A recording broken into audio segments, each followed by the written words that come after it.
Graça e paz. Eu sou o pastor José Henrique e aqui na Escola Dominical da Igreja Presbiteriana de Nova Aurora estamos estudando a revista Palavra Viva, da editora Cultura Cristã. Tema trimestral: o batismo e a ceia do Senhor. Lição 5: os sacramentos como marca da verdadeira igreja. Texto básico, 2 Timóteo 2, 18 a 20. Estes se desviaram da verdade, asseverando que a ressurreição já se realizou, e estão pervertendo a fé a alguns. Entretanto, o firme fundamento de Deus permanece, tendo este selo: o Senhor conhece os que lhe pertencem. E mais, aparte-se da injustiça todo aquele que professa o nome do Senhor. Ora, numa grande casa não há somente utensílios de ouro e de prata, há também de madeira e de barro, alguns para honra, outros, porém, para a desonra. Introdução. A igreja verdadeira está fundamentada unicamente na palavra de Deus. A doutrina profética e apostólica, a verdadeira igreja é autenticada, aprovada e selada tão somente pela Escritura, para que a própria igreja demonstre a veracidade da palavra de Deus, evidenciada em suas manifestações externas por meio de suas marcas: a fiel pregação da palavra, a correta administração dos sacramentos e a aplicação da disciplina bíblica. Tópico 1: a igreja visível e invisível. A igreja é apresentada na Escritura como a comunidade dos santos, o povo de Deus, que ele mesmo escolheu para a sua possessão. A partir desta perspectiva, na Reforma Protestante no século XVI, surgiram as definições de igreja visível e invisível, que nos ajudam a entender melhor o que é a verdadeira igreja. Também foi dada uma ênfase ao laicato, a doutrina do sacerdócio universal de todos os santos, uma ideia contrária ao distanciamento entre o clero e o leigo. A igreja invisível é um só corpo composto de todos os eleitos, de todas as épocas, tendo Cristo como cabeça. Na resposta à pergunta 64 do Catecismo Maior, lemos que, abre aspas, a igreja invisível é o número completo dos eleitos que têm sido e que hão de ser reunidos em um corpo sobre Cristo, o cabeça. Fecha aspas. Efésios 1:10, 22 e 23, João 11:52, João 10:16. A expressão igreja invisível aponta a realidade de nossa incapacidade de ver quem são exatamente os membros dessa igreja. Contudo, lembremos que somente o Senhor conhece com exatidão quem e quantos pertencem à igreja invisível. Logo, a igreja invisível comporta todos os eleitos de Deus, de todos os tempos e épocas, sem distinções, inclusive aqueles que ainda não foram alcançados pela chamada eficaz do Evangelho de Cristo. Atos 18, 9 a 10, João 17, 20. Tratando da Igreja visível, o Catecismo Maior, em resposta à pergunta 62, o que é a Igreja visível? Diz: a Igreja visível é uma sociedade composta de todos quantos, em todos os tempos e lugares no mundo, professam a verdadeira religião. 1 Coríntios 1, 2, juntamente com seus filhos. Gênesis 17, 7, Atos 2, 39, 1 Coríntios 7, 14. O meio pelo qual somos admitidos na Igreja visível é o batismo. A ceia do Senhor é um grandioso benefício concedido a todos aqueles que, após sua pública declaração de fé em Cristo e sua consequente obediência, dela participa como um privilégio. Na Igreja visível, encontramos aqueles que professam a verdadeira religião. Isso não significa que somente quem for membro da Igreja será salvo. Nem todos os que são membros da Igreja visível serão salvos. Mas todos os salvos devem ser membros da Igreja visível, pois aqui se encontra a possibilidade ordinária de salvação. No Catecismo Maior, pergunta 61, serão salvos todos os que ouvem o Evangelho e pertencem à Igreja? Encontramos a resposta: nem todos os que ouvem o Evangelho e pertencem à Igreja visível serão salvos, mas unicamente aqueles que são membros verdadeiros da Igreja invisível. Romanos 9, 6, Mateus 7, 21. Podemos dizer que há salvação na Igreja, pois esse é um meio ordinário. Isto quer dizer que existe a possibilidade de salvação por meio do conhecimento da palavra salvadora, talvez sem a presença da Igreja. No entanto, o meio naturalmente ordenado por Deus é a Igreja, a agência oficial no que concerne à pregação do Evangelho de Cristo, a administração dos sacramentos e a aplicação da disciplina bíblica. A forma de ter certeza da preservação e triunfo da Igreja é que ela é a esposa de Cristo, o cabeça da Igreja, e ele irá preservá-la até o fim. Cristo é o único cabeça da Igreja. Não existe outro. Todo e qualquer que se arvorar, em qualquer sentido, em ser cabeça da Igreja, deve ser considerado inimigo de Cristo. A Igreja visível tem o privilégio de estar sob o cuidado e governo especial de Deus. Isaías 4, 5 a 6.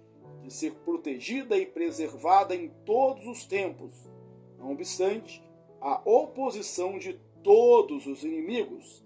Mateus 16, 18. E de gozar da comunhão dos santos, dos meios ordinários de salvação. Atos 2, 42. E das ofertas da graça feitas por Cristo a todos os membros dela. no ministério do Evangelho, testificando que todo que crer nele será salvo.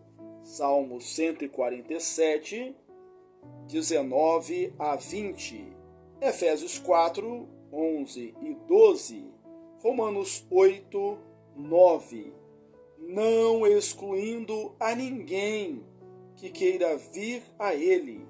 João 6, 37. Resposta à pergunta 63 do breve catecismo, do Catecismo Maior: quais são os privilégios da Igreja visível? A Igreja visível está debaixo do governo gracioso do Senhor, que a preserva e protege por meio dos sacramentos.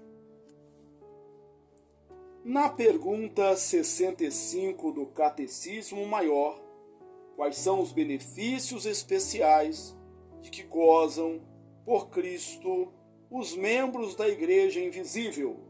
A resposta é: os membros da Igreja invisível gozam, por meio de Cristo, da união e comunhão com Ele em graça e glória. João 17, 21 e 24. 1 João 1, 3. O termo especial designa bênçãos que são destinadas unicamente para aqueles que são verdadeiramente membros da Igreja invisível, que, portanto, recebem os benefícios das ordenanças, conforme são aplicados em nosso coração por meio da ação do Espírito Santo do Senhor. Os benefícios são designados como graça e glória. A Igreja é una. A Escritura afirma claramente que a Igreja é o corpo de Cristo. O fundamento dessa unidade não se encontra, tampouco é mantida por homens, mas pelo próprio Senhor Jesus Cristo, que é o seu cabeça. 1 Coríntios 10, 16, 12, 27. Joanes de Rardos lista esses benefícios como sendo: união com Cristo, Efésios 1, 22, 2, 6 a 8, 1 Coríntios 6, 17. Comunhão com Cristo, Romanos 8, 30, Efésios 1, 5, 1 Coríntios 1, 30. Justificação, Romanos 3, 22 a 25. Fé justificadora, Hebreus 10, 39. Santificação, Efésios 1, 4. 1 Coríntios 6, 1 a 12. Adoção de filhos, 1 João 3, 1, Efésios 1, 5. Santificação, entre outros. Tópico 2. Necessidade de distinguir a verdadeira Igreja. Tem havido uma necessidade premente de discernir a verdadeira Igreja de Cristo da pseudo-igreja. De outra maneira, poderemos pensar que todo e qualquer que se considerar igreja pertencente a Cristo seja aceito dessa maneira, como se não houvesse um padrão pré-definido pelo próprio Senhor para distinguir a sua igreja verdadeira. A confissão de fé de Westminster aplica mais claramente a necessidade dessa distinção. 25.5. Abre aspas. As igrejas mais puras debaixo do céu estão sujeitas à mistura e ao erro. 1 Coríntios 1, 2, 13, 12, Mateus 13, 24 a 30 e 47. Algumas têm se degenerado a ponto de não serem mais igreja de Cristo, mas sinagoga de Satanás. Romanos 11, 20 a 22, Apocalipse 2, 9. Não obstante, haverá sempre sobre a terra uma igreja para adorar a Deus segundo a vontade dele mesmo. Mateus 16, 18. Fecha aspas. A Confissão de Fé de Westminster foi escrita no século XVII. Contudo, essa advertência é atual para os crentes de hoje. A Confissão Belga, 1561, no seu artigo 29, ao tratar das marcas da verdadeira igreja, e em que ela difere da falsa igreja, aponta: cremos que se deve discernir diligentemente e com muito cuidado, pela palavra de Deus, qual é a verdadeira igreja, visto que todas as seitas que atualmente existem no mundo se chamam de igreja, mas sem razão. Não falamos aqui dos hipócritas, que na igreja se encontram entre os fiéis sinceros e que, no entanto, não pertencem à igreja, embora sejam membros dela. Mateus 13, 22, 2 Timóteo 2, 18, 20, Romanos 9, 6. Mas queremos dizer que se deve distinguir o corpo e a comunhão da verdadeira igreja de todas as seitas que se dizem igrejas. Tópico 3. As marcas da verdadeira igreja. A maioria dos teólogos reformados possuem o consenso na atualidade quanto às marcas da verdadeira igreja. A tradição calvinista vem afirmando, de modo geral, que a verdadeira igreja é marcada pela fiel pregação da palavra, a correta administração dos sacramentos e a aplicação da disciplina. Luiz Berkoff expressa esse conceito da seguinte maneira: estritamente falando, pode-se dizer que a fiel pregação da palavra e seu reconhecimento como padrão de doutrina e vida, ou seja, de fé e prática, é a marca por excelência da igreja. Sem ela não há igreja.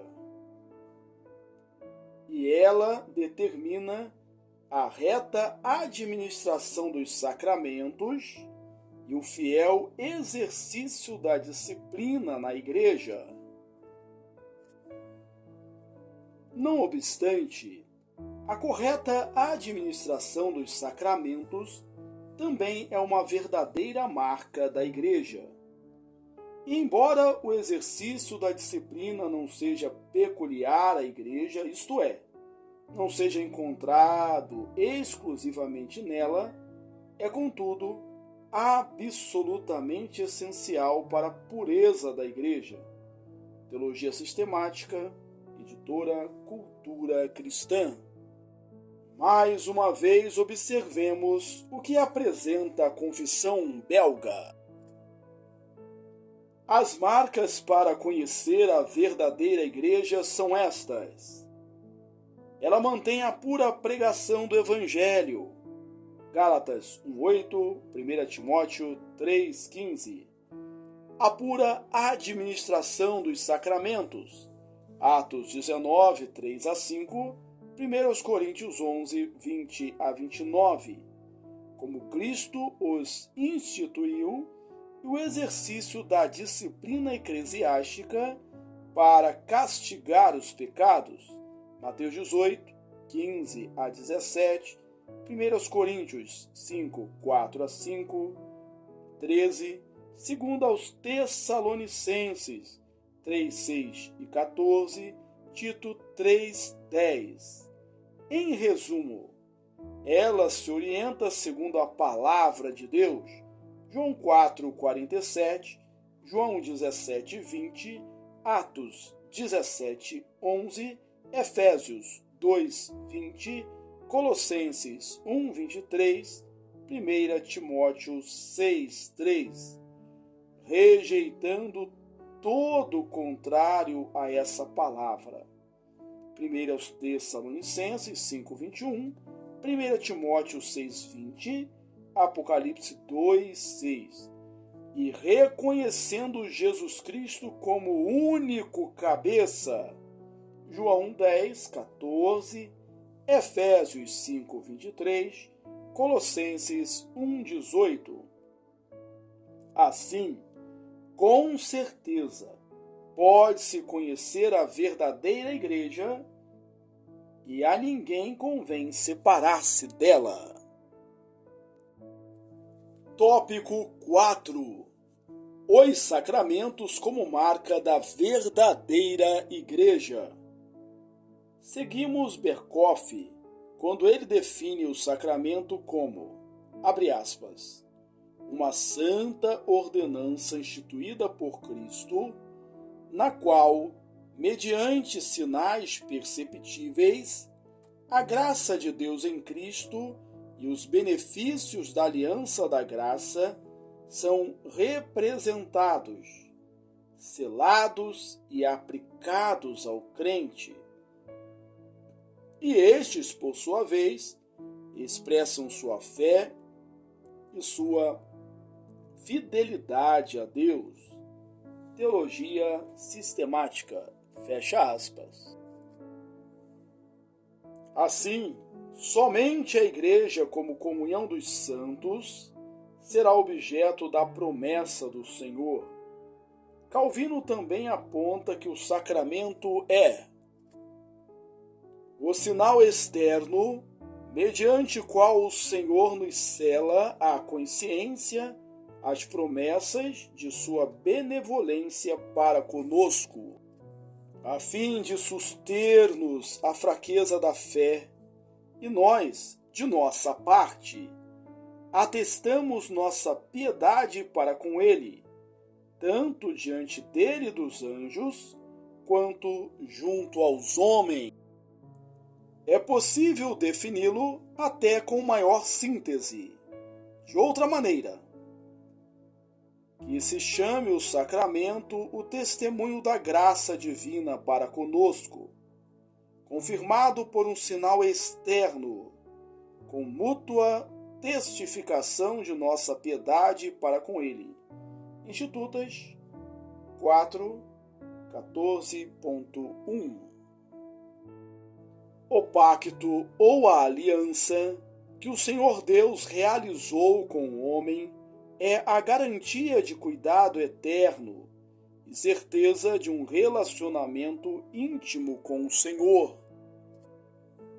Por toda a Bíblia encontramos uma ênfase constante da realidade, da promessa, da presença do Senhor Deus da aliança com o seu povo. Eu serei o vosso Deus, e vós sereis o meu povo. Jeremias 7, 23.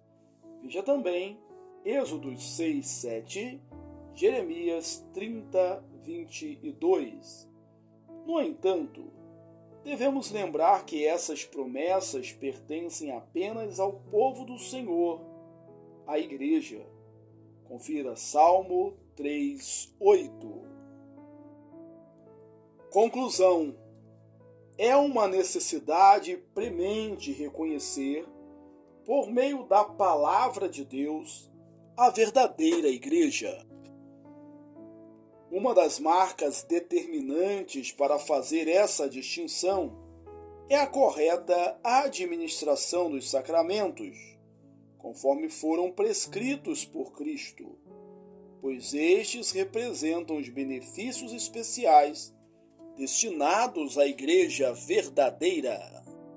Aplicação: se uma das marcas da verdadeira Igreja é a correta administração dos sacramentos, como sua Igreja se enquadra nesse aspecto? Como seu conhecimento sobre os sacramentos o direciona dentro da Igreja? Concluímos a leitura da lição número 5, os sacramentos como marca da verdadeira Igreja. Texto básico, 2 Timóteo 2, 18 a 20. Aproveito esta oportunidade para convidá-lo a ler os meus livros. Você é o que você fala e você é o que você planeja. Deus te abençoe ricamente. Um forte abraço, fique na paz e até a próxima, se Deus quiser.